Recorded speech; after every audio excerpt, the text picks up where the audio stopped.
I want to tell you a little story about a left-wing politician. You may have heard of him. His name is Charles Schumer.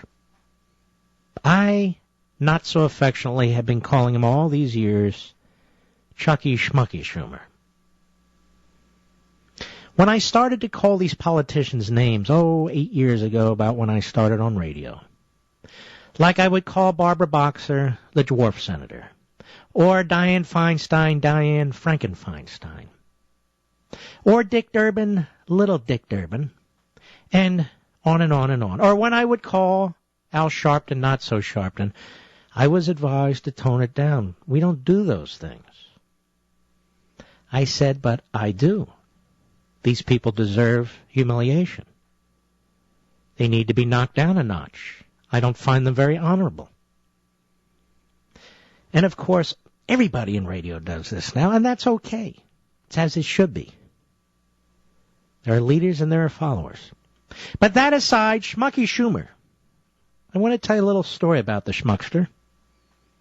And believe it or not, it's right here in CBS News' website by Brian Montopoli. And Brian Montopoli, if you know what's good for your career, you won't do this again. It was the fall of 2008, the thick of the financial crisis, and Senator Charles Schumer had a problem. No, not his inner thigh rash, something else. During his rise to become the powerful third-ranking Democrat in the Senate, the New Yorker had aggressively cultivated an image as a true liberal Democrat, someone who put hard-working middle-class Americans ahead of special interests. Was a characterization he pushed in his frequent television appearances, in his book, Positively American. Oh, that was a great one. Do you remember that book? Schumer alluded to a fictional middle-class couple, the Baileys, whom he dubbed the reason I had entered public service. I didn't know he was so literate. I didn't know he could read, let alone write, but there you have it.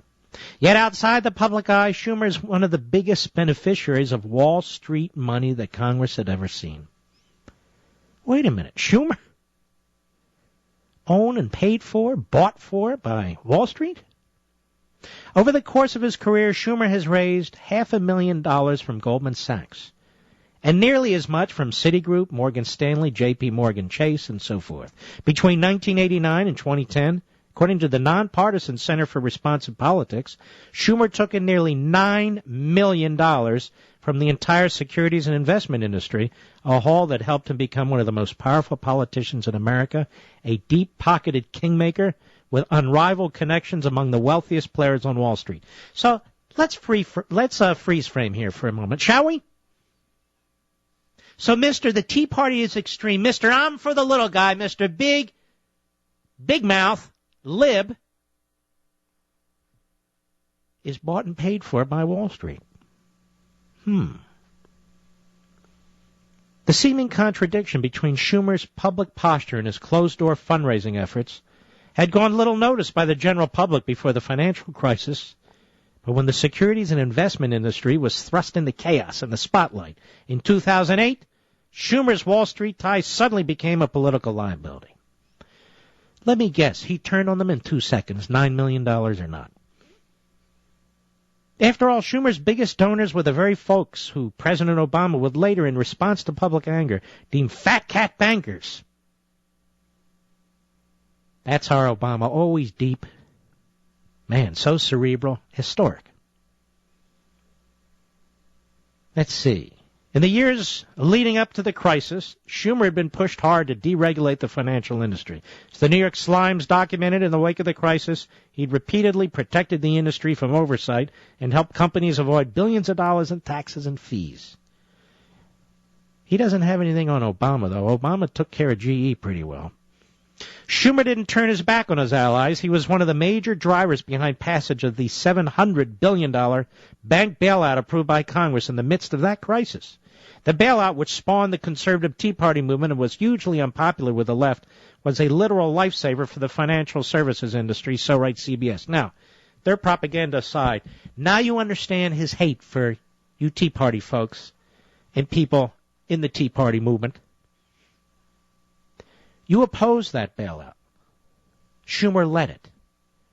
And look how they position you, and they positioned him and he positioned himself. You're extremists, yet he helped rip off the American people for almost $1 trillion to subsidize the bad decisions of not all, but certain big houses, big financial houses on Wall Street.